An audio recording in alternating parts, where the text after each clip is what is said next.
apprehensive about making this video because quite honestly, the person that this video is about, I don't know if they watch my channel. I really don't think that they do.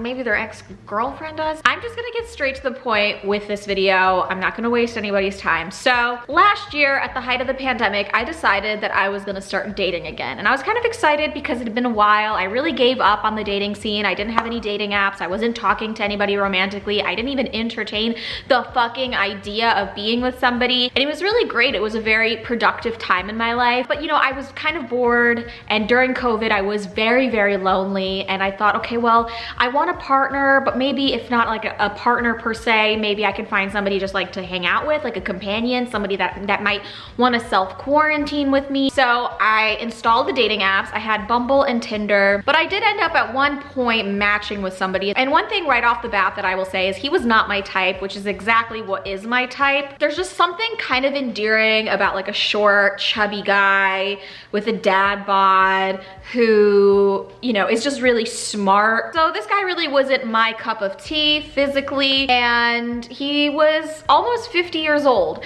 So, yeah. Not really my type, but also not outside of the norm of what I've dated in the past. A thing that I really did like about him was that he was pretty forward in his conversations with me. He did express an interest in me and expressed an interest in hanging out. So this fucking plant is bugging me. So we tried to make plans, but of course I was really worried about the pandemic. I was worried about the increase in COVID cases, and I was quarantined at that time. I was at home by myself, so I was not exposed to COVID, but he was still going into work, and he reassured me and told me that he was getting COVID tested every single week as a part of his job. So in my head, I was like, okay, well, maybe we can hang out like the day after you get your COVID test results. So we tried to make plans and we talked for a few weeks, and he would text me pretty often, which was pretty impressive on its own. And like, I'm a girl that's like very easily impressed. So like if you put in the absolute bare minimum of effort with me, I'm gonna think you're fucking amazing. And like we would make plans, and then I would like blow him off for whatever reason. Like I wouldn't be feeling good. I was feeling paranoid. Something came up with my family. So after like the second time blowing off plans with him, I was like, he should go now. Like he should save himself the embarrassment of dealing with somebody like me who can't make up their fucking mind. By the third time around that we made plans, I really felt bad because the day was coming up and I was like, I cannot go out with him. I am too paranoid about COVID. I don't know if I can do this. It's been such a long time since I've been out on a date. I don't even know how to hold hands with somebody. I don't even know how to kiss anybody. I don't even know how to hug somebody. How do you hug somebody? And I was like, okay, I'm gonna cancel, but I'm gonna do something that's really out of the ordinary for me, and I'm not just gonna ghost him. I'm gonna actually call him up and let him know that I would like to ghost him. So I picked up the phone and I was just like, hey, and we're gonna call him Jeff for the sake of this video. And one thing I will say about this guy is he had like a very calming energy, probably because he was a father. In a way, like verbally on the phone, he sat me down and was like, it's okay, like calm down, like I understand why you're feeling that way. And by the end of the conversation, we still had plans, and the plans had now become him coming to my house. Wait a minute, how did that even happen? I literally just called you so we could just end this and I can move on my merry way. And now all of a sudden, you're coming over. Master manipulator. He was a Scorpio moon after all. Should have known. And whenever I see that placement now, I'm like, nope. I am not speaking another fucking word to you. So he ended up coming over, and of course, you know, I'm just like a sucker for the small things. And this guy brought flowers and a bottle of Veuve, which is one of my favorite bottles of champagne. Did I start falling in love with him? No. But I did kind of start developing a little bit of like a, I might let that guy touch my shoulder. And which he did. He liked touching my shoulder that night. It was so fucking weird. He was like rubbing my shoulder at one point. I'm like, is this what the kids are doing these days? It was nice, you know, he was nice. We were talking about his kid. I expressed to him that him having a kid made me feel a little funny because I was a product of divorce and I did not want any like involvement in whatever was going on with his ex and his kid. I did not want to be a part of that. And he was cool about it. He's like, yeah, like I wouldn't want you to meet her for like, you know, unless we were dating for like 6 months or so. I was like, cool. cool. Like, if you never want me to meet her, that's also okay. And so we made plans again to hang out another time. And just as the last time, I had a panic attack before seeing him, and I ended up calling him, telling him that I'm not ready to date and that I'm like, I don't know if I should be doing this. It's as if I was just like telling him, like, end this.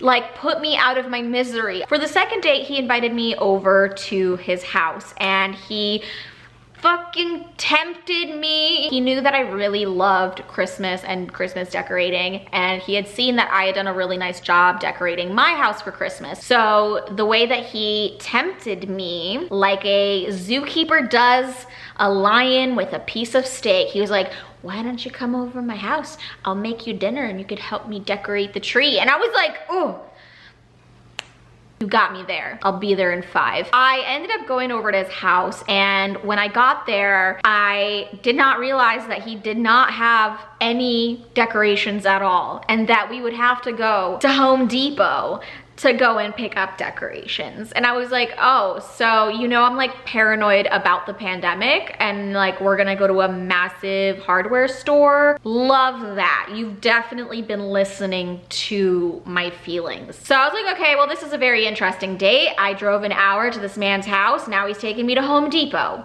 And now I am supposed to make decisions about decorating his house. It was like an out-of-body experience. So I was trying to give him some advice, but he wasn't very receptive to it. I'm a very flashy person. I'm a go big or go home type of gal. So it's like, if you don't want a 12-foot light up, blow up Santa Claus in your yard, then maybe you've asked the wrong person to come and help you. So anyway, we picked up some decorations. We ended up going back to his house. And then he told me, he was like, oh, one of my friends wants to meet up with us for drinks. And I was like, oh, so like not only did we go to Home Depot and like possibly expose ourselves to everybody and their fucking mothers, we are now gonna go to a bar with your friend. But I'm passive aggressive and I'm a pushover and I can't speak for myself. So I was just like, oh, okay, yeah, we could do that. That's totally fine. But inside I was like, wow, this might be my final week on earth. So, you know, at that point I had like a few drinks. So I was just like, I was like, whatever, you know what? I'm just gonna go with it. I'm gonna go with the flow. Whatever happens, happens. If I die, I die. We got back to his house and then we were decorating, and he was like on his phone, listening to music, and I'm like up on a fucking ladder, putting up things, risking my life. I'm little. And you're just standing there letting me do this. You're not even holding the ladder. You're not even holding me up. That was like a huge, like major turnoff for me. The fact that he was like not stepping in and helping me out. We did end up afterwards going out for drinks with one of his friends who was also an older gentleman with children. I felt really out of place. Like I felt like a child. And then after that second date that we had, there was like 2 or 3 days that he ignored me and he didn't text me. And I started to feel like, oh my God, like I miss him. Like, why isn't he reaching out to me? I started spiraling. And then finally he reached out to me. He's just like, hey, like I felt like the energy was off between us and you pretty much confirmed it by not texting me these past few days.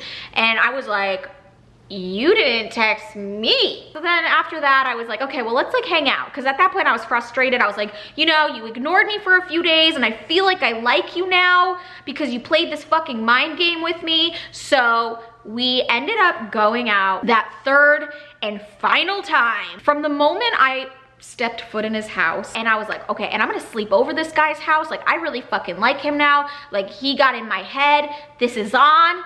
Game on, baby. So I went to his house and his cleaning lady was there, which was weird. I was like, oh great, like I'm exposed to another person. Come on, dude. Like I thought we were both playing it safe and we were both quarantined, but you're like around people all the time. And honestly, like the night was okay. He made me dinner. He was a really good cook. I'll give him that. But I don't know, the vibes were off. The vibes were weird. Within a couple hours of me being at his house, in my head, I figured out that I didn't actually like him and that I only wanted him because I wanted him to want me. So it's cool that I had that moment, that I had that realization about him, but it happened at a really awkward time when I was like supposed to be sleeping over this guy's house. So I ended up sleeping over his house. I didn't sleep that entire night. I laid there.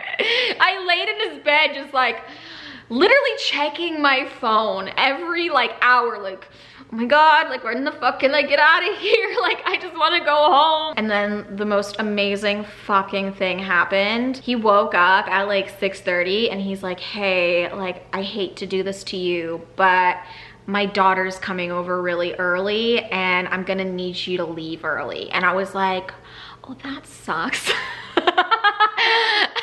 Aw.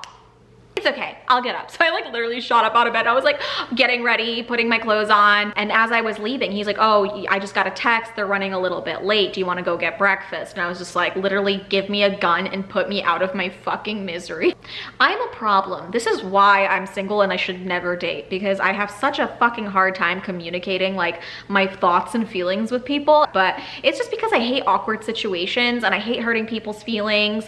And like, I would prefer to be ghosted than for somebody to tell me what's actually wrong with me. So that's why I sometimes tend to ghost people, because it's just like, I feel like it's easier. You know, I do the slow fade and like just kind of hope that they move on their own. But sometimes they don't, and it's very fucking aggressive. And that's what this guy did, because after that final date, he would still hit me up constantly to hang out. And at that point, I really fully committed to my quarantine. The cases had gone up. This was like now after the holidays. So the cases were like skyrocketing. This was like the huge second wave of the pandemic that they were talking about. And so I used that as an excuse. And at one point I even told him, I was like, hey, like I'm not leaving my house. I'm not hanging out with anybody. He was kind of understanding about it because he knew that I have a condition. But there was one time that he did give me an attitude about the fact that I didn't want to hang out with him because of COVID, even though the real reason was because I didn't want to hang out with him. Hey guys, it's Editing Stephanie. Just popping in to say I'm editing right now and I'm sensing like hella chaotic energy from myself in this video. And I just wanted to pop in and let you know that what you're thinking and what you're seeing, I'm seeing too. And yes, I know I'm fucking crazy. Back to the video. And then the last time that he reached out to me, he asked me if I wanted to go skiing with him, and he said that we could socially distance. And I was like, I don't really fucking see how that's gonna be possible, because I mean, we're gonna be on a ski lift together. Don't tell me that we're both gonna drive up separately, take different ski lifts, and ski 6 feet apart from each other the whole day. That's fucking stupid. And then 3 days later, this is what really did it for me. 3 days later, he texts me and he tells me, guess what I just found out? And I was like, what? He's like, I have COVID. I was like, oh, really? When did you start feeling sick? Oh, a few days ago. Oh, you mean a few days ago when you asked me to go skiing with you? So you literally were gonna endanger my fucking life, you asshole. So at that point, I was like, you know what? I'm kind of fucking done with this person. And I'm not gonna like slowly fade. I'm not even gonna play this back and forth weird game until he finally gives up. So I blocked him. Gone. Dead to me. And I thought that was gonna be the last time I would ever hear from that man or speak to him. But then about a week later, I got a really strange message in my Instagram inbox from a very fake looking account from a 21-year-old fashion blogger girl. She messaged me and she said, hey, I went out with this guy, Jeff. You know, he seemed really, really shady, and I just wanted to like reach out to you and let you know like my experience. And he said that he dated you and that you broke up his marriage. And yeah, I just thought he was a really shady guy. So just like wanted to like reach out to you and see what your experience was. And I was just like, what the fuck? Broke up a marriage? Like, he was separated from his ex-girlfriend that he had a kid with. Like, what? Like, I didn't break up any, I went out with this guy a few times. And then also I was like, ew, this fucker's name dropping me. Like, that's so fucking tacky. My camera died, so now we are doing this on my phone, which is fine. That really threw me for a spin.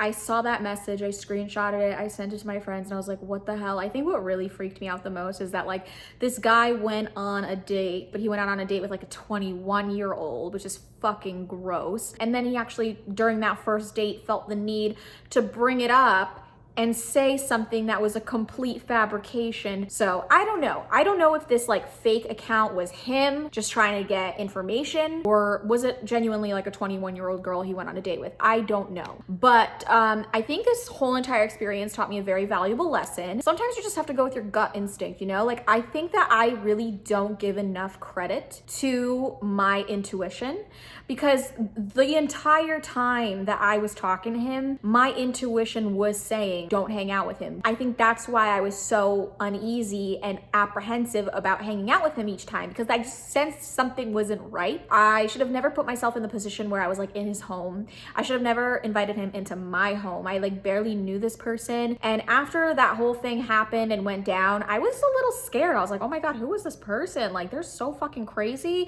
And they acted so nice. They acted so normal, and they came across as very normal, but who the fuck knows? So yeah, that was like definitely a wonderful first foray back into the dating world after being single for almost 2 years. Would not recommend, 0 out of 10, but would not expect any less from me, because if it's not weird, scary, or fucked up, I usually don't like it. So, yeah, that was my fun experience. I hope you guys enjoyed this video, enjoyed this story. Currently, I have deleted my dating apps, and I'm kind of just like, I don't know, just taking it easy, just letting the universe bring me whatever is meant to be mine. You know, dating can be very scary and very dangerous. Just be careful who you're talking to and who you trust. Sometimes someone might seem very, very nice and sweet and innocent and normal, and they could be a psychopath. They might even still be married. I don't know. That's also been my experience. So just be alert. Thank you guys so much for watching. I hope you enjoyed this video. Make sure to click the thumbs up, subscribe to my channel, go check out my OnlyFans and my Patreon in the description below, and I will see you guys in my next video. Bye.